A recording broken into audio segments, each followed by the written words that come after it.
তুলা রাশি, তুলা লগ্ন, লিব্রা সাইনের জাতক জাতিকাদের ক্ষেত্রে 2026 সালের জানুয়ারি এবং ফেব্রুয়ারি মাসের ঠিক ট্রানজিটের টাইম অর্থাৎ আগত একটি সপ্তাহ আপনাদের ক্ষেত্রে ঠিক কেমন অতিবাহিত হবে।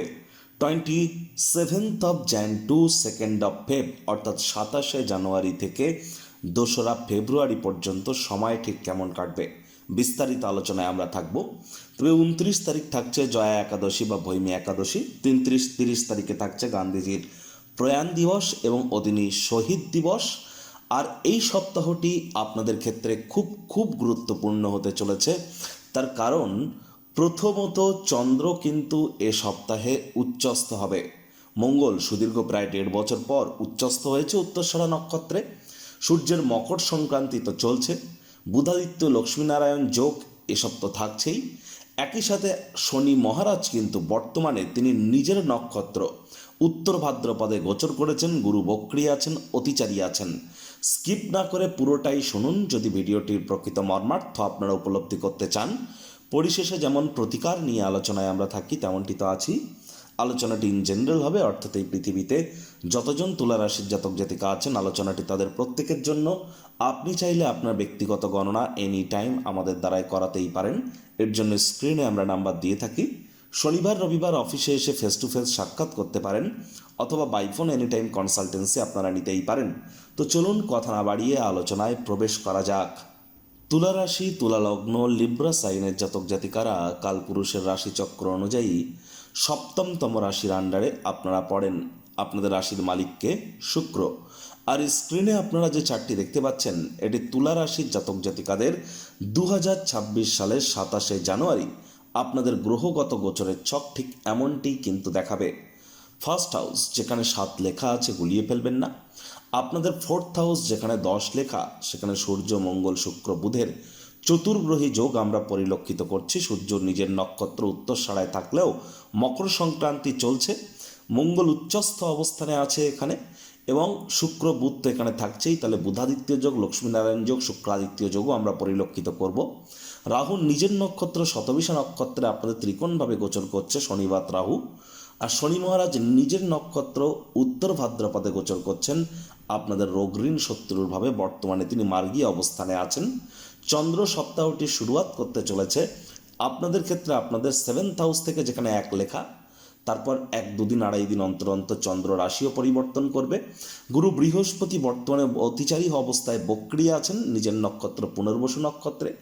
আর কেতু পূর্ব ফাল্গুনী নক্ষত্রে গোচর করছে আপনাদের লাভের ভাবে। প্রথমেই যে বিষয় সম্পর্কে আপনাদেরকে অবগত করানোর চেষ্টা আমরা করব, যে দেখুন মঙ্গল সুদীর্ঘ প্রায় 1.5 বছর পর তো উচ্চস্থ হয়েছে আপনাদের সুখের ভাবে। তাহলে অবশ্যই পার্থিব সুখ শান্তি সমৃদ্ধির জন্য এ সপ্তাহটি শুধু নয়, আগত আরও প্রায় 15-20টি দিন আপনাদের জন্য দুর্দান্ত থাকতে চলেছে। আপনাদের নতুন জমি, নতুন বাড়ি, নতুন গাড়ি এগুলি ক্রয় করার যোগও কিন্তু পরিলক্ষিত হচ্ছে। যারা দীর্ঘদিন ধরে প্ল্যানিং করছিলেন তাদের প্ল্যানিং কিন্তু এবার সফল হতে চলেছে। এ সময় কিন্তু আপনারা অবশ্যই যারা কৃষিকার্যের সাথে যুক্ত তারাও লাভান্বিত হবেন, এ বিষয়ে কোনো সন্দেহের অবকাশ কিন্তু নেই।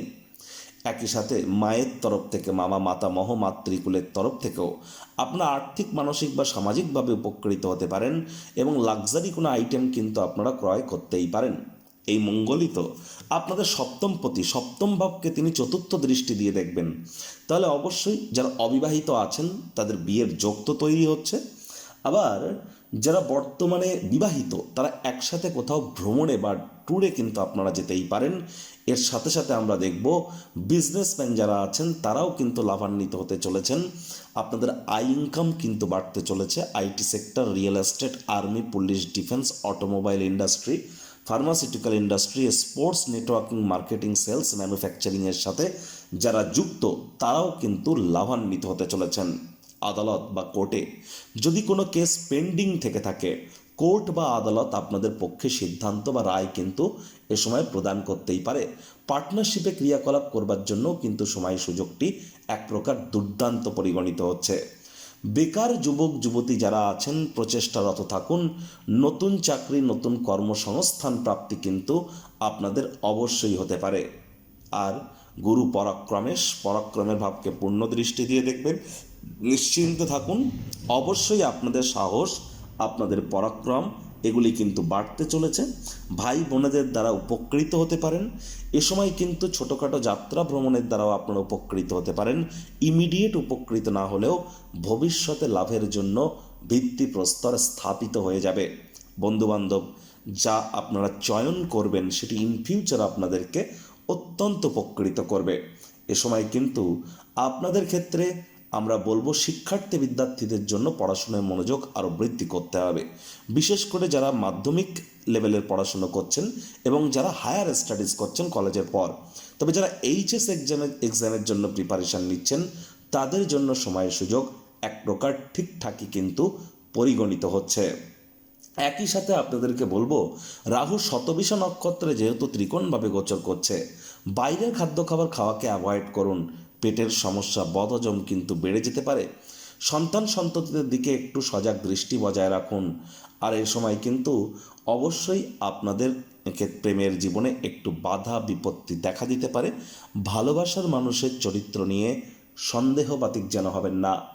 লোন বা ঋণ নেওয়া থেকে আপনাদের বিরত থাকা উচিত। যাদের অতিরিক্ত হেয়ার ফলের ইস্যু হচ্ছে, স্কিন ড্রাই হচ্ছে, অথবা টাইম বাউন্ডিং হয়ে চলতে পারছেন না, মাথার চুল পড়ছে, ত্বক শুষ্ক প্রকৃতির হয়ে যাচ্ছে, সময়ের কাজ সময়ে করে উঠতে পারছেন না, তাহলে বুঝতে হবে শনি জন্মছকে দুর্বল আছে। যাদের চোখের, ত্বকের বা দাঁতের সমস্যা আছে, এর মধ্যে কোনো একটি যদি থেকে থাকে, তাহলে বুঝতে হবে আপনারা আপনাদের জন্মছকে রাহু দ্বারা পীড়িত। ইমিডিয়েট জ্যোতিষতাত্ত্বিক পরামর্শ নিন।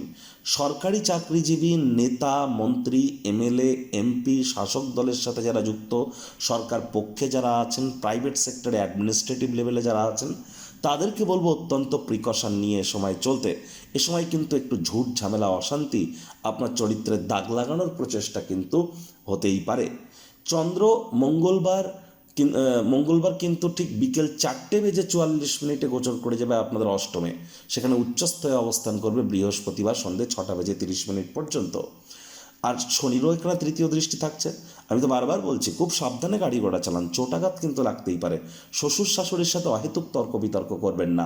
পৈতৃক সম্পত্তি নিয়ে গোলযোগ করা থেকে বিরত থাকুন।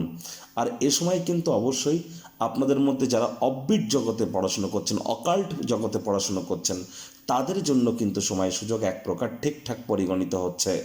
চন্দ্রগুরুর সংযোগ আমরা পরিলক্ষিত করব বৃহস্পতিবার সন্ধ্যে 6:30 থেকে শনিবার রাত 8টা পর্যন্ত।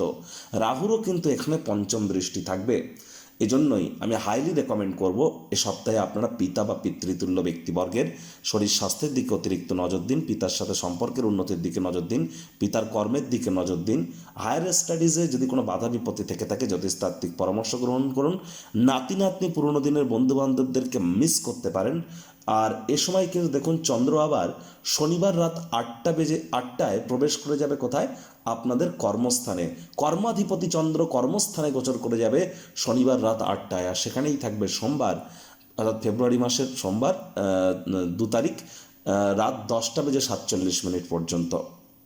তাহলে চন্দ্র আপনাদের কর্মস্থানেই থাকতে চলেছে শনিবার রাতের পর থেকে সোমবার রাত পর্যন্ত, যার ফলস্বরূপ যোগ্য কর্মচারী হয়ে থাকলে শনি, রবি, সোম এই সময়ে প্রমোশন, পদোন্নতি, স্যালারি ইনক্রিমেন্টের যোগ আমরা পরিলক্ষিত করব। এ সময় বিশেষ করে রবিবার হয়তো অফিস ছুটি থাকে, সোমবারটি কিন্তু আপনাদের কর্মক্ষেত্রে আপনাদের পরাক্রম বৃদ্ধির সময়। সোমবার বিশেষ করে যারা নার্সিং সেক্টর বা যারা কোনো প্রকার লিকুইড জাতীয় পদার্থ, তরল জাতীয় পদার্থ, পেট্রোকেমিক্যাল, রাইস, সিলভার বা এই ধরনের ইন্ডাস্ট্রিতে যারা কাজ করছেন তাদের জন্য কিন্তু সময় সুযোগ আমরা দুর্দান্ত পরিগণিত করছি। প্রতিকার স্বরূপ আলোচনা করতে গিয়ে আপনাদেরকে বলবো, স্ক্রিনে আপনারা দেখতে পাচ্ছেন নবগ্রহ বীজমন্ত্র। পারলে 9টি গ্রহকেই শান্ত রাখবার জন্য এই নবগ্রহ বীজমন্ত্র প্রতিদিন আপনারা 108 বার করে জপ করুন। একবার মুখস্থ হয়ে গেলে মাত্র 10 থেকে 15 মিনিট লাগে। এটি মনুষ্য জাতির সৃষ্টি কিন্তু নয়, স্বয়ং ব্রহ্মদেবের সৃষ্টি, যা কখনো অনর্থ হতে পারে না। ভুলভাল উচ্চারণ করলেও কোনো নেগেটিভ ইম্প্যাক্ট পড়ে না। একই সাথে আপনি 9টি গ্রহকে শান্ত রাখতে পারছেন, এর থেকে বেটার কিন্তু আর কিছু হতেই পারে না। আর এর সাথে সাথে আপনাদেরকে বলবো, যারা দীক্ষা নেননি ইমিডিয়েট দীক্ষা নিন, কারণ গুরু কিন্তু একটানা 7.5 বছরের জন্য অতিচারী হয়েছে, মাথায় কিন্তু রাখতে হবে। এর সাথে সাথে আপনাদের এও বলবো যে এ বছরটিতে আপনাদের উচিত হনুমানজির নাম জপ, ধ্যান, আরাধনার মাত্রা বৃদ্ধি করা। তবে হনুমান চালিসা পাঠ করবার আগে সঠিক পদ্ধতির নিয়ম জেনে তবেই পাঠ করবেন, অন্যথায় হিতে বিপরীত কিন্তু হতেই পারে। আর এই তাবিজ কবচ মাদুলি পাথর পরে কিন্তু কিছু হবে না। তো বন্ধুরা, প্রতিবেদনটি আপনাদের ঠিক কেমন লাগলো, আপনাদের সুচিন্তিত মতামত আশা করি আপনারা নিচের কমেন্ট বক্সে লিখে জানাবেন। ভালো লাগলে একটি লাইক করতে ভুলবেন না। এই আশা রেখে আমি আমার বাণীকে এখানেই বিরাম প্রদান করছি। সংসারে অশান্তি, প্রেমে বাধা বা বিবাহে অনিশ্চয়তা, ব্যবসাতে ক্ষতি বা চাকরিতে ডামাডোল, অসুস্থতা, দুঃখ, দারিদ্রতা থেকে কিছুতেই রেহাই মিলছে না, পরীক্ষায় ফেল, তাহলে আর দেরি কেন? জীবনের যাবতীয় সমস্যার সমাধান করব আমরা। বাস্তুশাস্ত্র, সংখ্যাতত্ত্ববিদ্যা, লাল কিতাব, বৈদিক জ্যোতিষশাস্ত্র, কৃষ্ণমূর্তি প্রভৃতি পদ্ধতিতে জন্মছক বিচার করা হয়। প্রয়োজন অনুভব করলে স্ক্রিনে ফ্ল্যাশ হওয়া নম্বরে যোগাযোগ করতেই পারেন।